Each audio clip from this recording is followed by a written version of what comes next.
Hi guys, welcome to Vlogmas. Yes guys, we are going to be doing Vlogmas till day 31. Like I said, I'm not putting a lot of pressure on myself. I would just go with the flow. If I'm inspired, if I have something to post, I'll post. If not, I'm not going to pressure myself a lot. Okay, so yeah guys, as you can see from the title of the video, today we'll be having a story time. So I just thought of this story and I thought I should share with my people. Okay, and this story is about harassment. Like, do they do harassment? You know that on YouTube there's some words that you're not supposed to be using too much. Okay, so I cannot just talk like anyhow, but I know that you understand what I'm trying to say. Okay, so this is about harassment in the workplace. Okay, so it was when I was working for the TV station. It's funny how most of my stories when it comes to the TV station are so scary and so negative. But yeah, this happened to me when I was working at the TV station here in Douala. So I can remember when I started there, like I've told you on this channel before. If you have been following me, if you have been watching my videos, you hear how I'm always like, I was trying to be very playful when I was working there, because I did not want to give people the idea that I was stuck up, and I was like, so I was putting myself more out there. And there was this joke I always used to make. I used to call myself La Plus Belle. La Plus Belle, as in the prettiest. Okay, that's how I used to call myself, like La Plus Belle. And everybody, all my francophone friends, they used to laugh at me because they'll be like, oh, the way you say belle, the way you say plus is funny. So that was like a joke I used to make, and obviously not everybody will understand that kind of joke. So I can remember this particular guy in the office. He was not a journalist, he was a producer. He was always going to be like, you're not first of all beautiful, like you're not even the most beautiful. I don't know why you keep calling yourself La Plus Belle. And I was always like, I don't need you to tell me that I'm beautiful. I know that I'm La Plus Belle, so whatever thing you're saying there, that's your problem. I can remember there was this colleague of mine, a fellow journalist. She said to me one day that, Kenna, I'm just sorry you, because you she say you're fine, come on and you're fool, you say fine. And I was like, auntie, please. Oh my god. I just told her, like, so it's men that tell you that you're beautiful, as in you don't look at yourself on the mirror to know that you're beautiful. It's a man that has to come and tell you you're beautiful. I was just like, it means that you have suffered, because if it was men that had to be telling me that I'm beautiful for me to feel beautiful, I'll be walking on the moon. Like, I'll not be walking on earth, I'll be flying, because I'll be feeling myself too much. Do you know how many men tell me I'm beautiful? And she just looked at me. I was like, auntie, please know that you're beautiful first of all. Don't wait before a man to come and tell you you're beautiful, because they'll even be lying to you. So if I wanted to hear but those things that men say, I'll be flying. Oh my god, that girl, she just stayed quiet. I'm sure she just looked at me and she was just like, this kid is mad. Because I'm like, how on earth can you feel that somebody feels they're pretty because people tell them? As in, I don't have a mirror. My mom taught me, appreciate yourself first before anybody appreciates you. So I was just like, please. Anyway, that's just me digressing. But yeah, so that was basically it. So I can remember there was this time in the office that there was a new show that was about to come out. They had to start a new show. So it was this a social kind of show. How can I explain?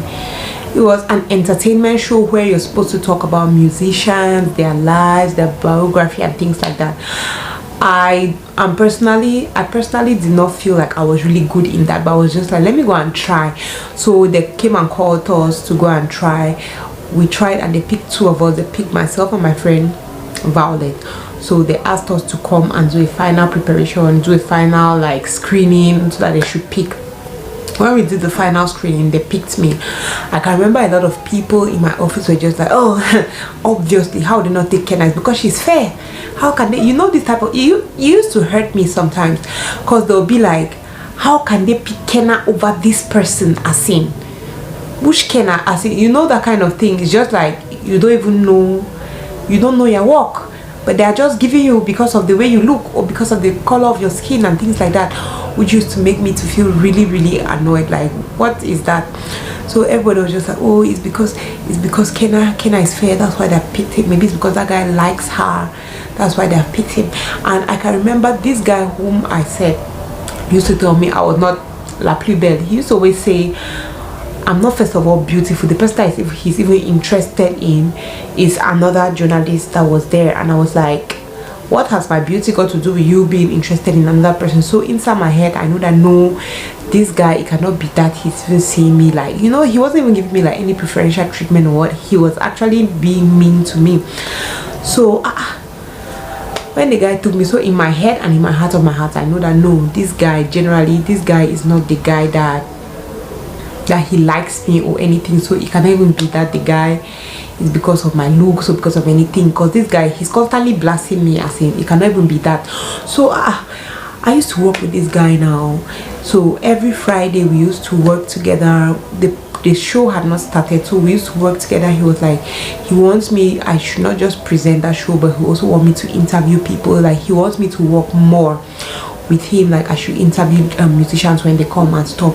So I can remember this guy, everywhere he used to go to, when he has to go and interview a musician or anything, he'll always be like, Kenna, come and let's go, come and let's go. So I was meeting a lot of musicians, a lot of veteran musicians and just things like that.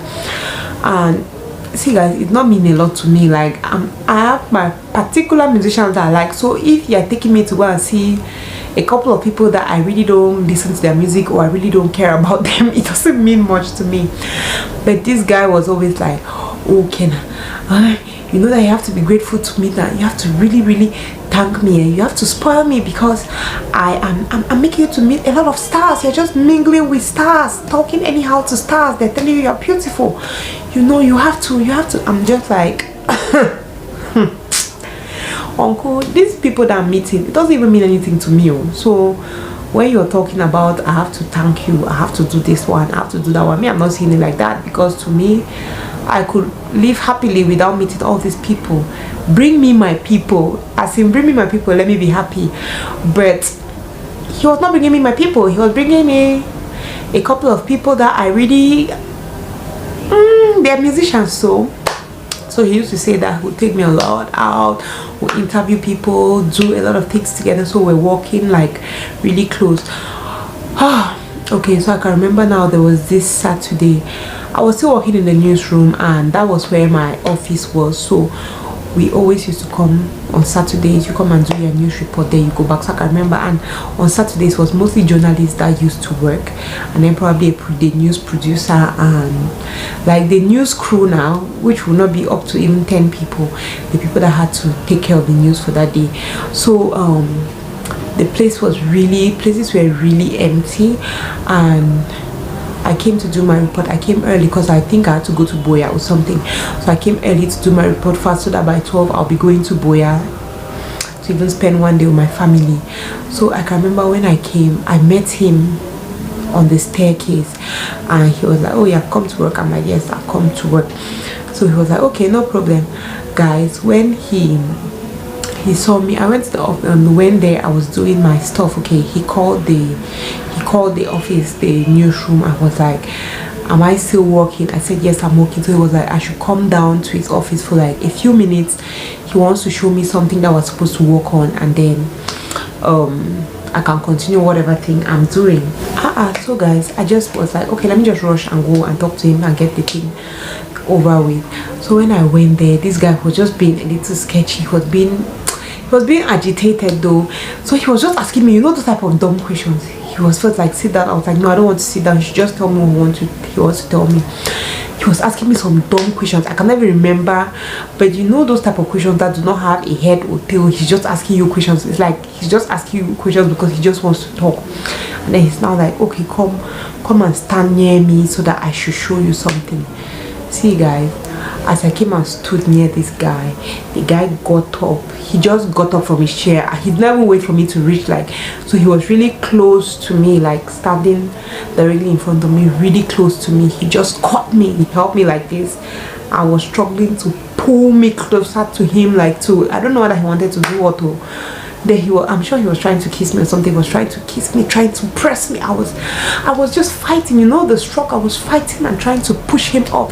This guy was struggling. We're really struggling, and I kept bending my head because I'm like, I'm not about to kiss somebody that's me and you. Like, who are we from? How can it how does it even happen? How do we even reach here? Like, how did it, like, guys, it was the least thing I was expecting.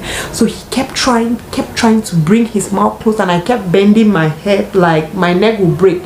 So he was, I'm sure, kissing me like somewhere down here. I was like, oh, I pushed him. The thing that saved me was, I don't know whether he had forgotten, but I just screamed like, there are cameras in the office. In our office there were cameras everywhere.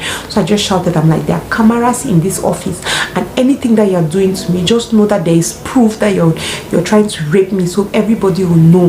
The guy was not listening. No, the guy was like, stop that thing. I like him. He knows that I like him. He always says that I'm made near him. I like him, and I like what he's doing. I should stop it. I told him that, Papa, I don't like it. I don't like you. I don't like what you're doing. If you continue, no problem. You just be ready for your harassment strike that they're going to give you in this office, because I'll never find it funny. So after I spoke like that, the guy, he calmed down. He was like, okay, wait, let's talk about it. See, guys, I opened the door and I ran out of that place. The guy, I went back to the office. I was shaking. I was so As I was shaking, I started crying. I was like, oh my God, why does this always happen? Like, guys, things like this are always happening. Then they'll be telling me that, oh, I like it. So I'm like, is it my behavior? Is it that there's something that I'm always doing that maybe I should stop doing, that gives these people the impression that I like it, I want it? Like, what does that mean? Why do these guys always have to say, you want it, you like it? So I was shaking, I was crying. My friend came, I explained what happened to her, what happened to me. She just tried calming me down. And then my immediate boss at that time, he came. I also told him. He just told me to calm down, I should go back home. So I went back home, guys. I never really placed, like, how they say it, like a complaint in the office. I never did. Like, it just ended like that. That guy, I told them that I did not want to do work on that program again. No, my own is over. Like, that's how I just stopped doing that program. I was like, no, I cannot work me with that guy. So my direct boss just told them that, no, Kenna cannot be working with you again on that show. She's more needed. We need her more in the newsroom, so she'll concentrate in the newsroom. So yeah, guys, that is how it happens, and it was so scary. And this thing happens to women every day. When I talk to ladies and I hear what they're going through, I'm just like, this is crazy. The workplace is not safe. It's not safe. Like, and it's not only for women. I also have guys who will tell you how their female bosses are harassing them. Even their male bosses are harassing them. It's not easy. At this point, I'm just like, what do you do? Imagine yourself in that situation where the person that is harassing you is like your direct boss. How do you handle it? Like, it's not easy, guys. It's not easy. But what I always say is, you have to ensure, first of all, that it's harassment, no? Because there are some people that they'll tell them good morning, they'll tell you that it's harassment, and they might not take you seriously at the end of the day. You always have to ensure.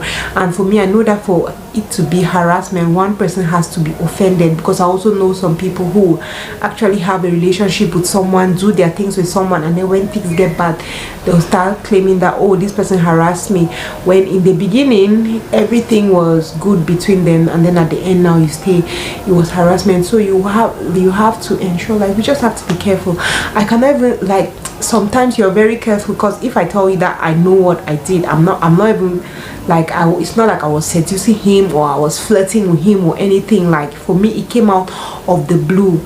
So I don't know, this is an issue that a lot of people really face. A lot of people are quiet about, because they cannot talk, because, like, if it's your boss that the person can fire you, a lot of people are scared. Like, what if I speak up, what happens to me? I just feel like it's difficult, but sometimes just remove yourself from the situation. Like, it's either you ensure, first thing I'll tell you to do is ensure that it is actually harassment. When you have confirmed that, you have to, normally I feel like most companies have, every company should have, like, what you're supposed to do, what you're supposed to do if somebody harasses you sexually. So you follow that, and then place a complaint. If you if you see that the company is not doing anything, I'll advise you to hire a lawyer, and then you can take it from there, because this is something that a lot of people are going through. A lot of people are crying and it's not helping. Sometimes the worst one is if they harass you up to the point that they even rape you. Like you can't continue living in that situation because you want to keep your job. Sometimes your mental health is more important than that job. Like another job will come. It may take a while, but another job will come. If they took you in that office, it means that there's another place that they can always take you from. So yeah guys, that is my story. I just thought I share here with you. What do you guys think? How do you guys think this whole sexual harassment thing can be handled? Let's discuss more in the comment section. Thank you very much for watching this video, and I am going to see you on my next one. Love you. Bye.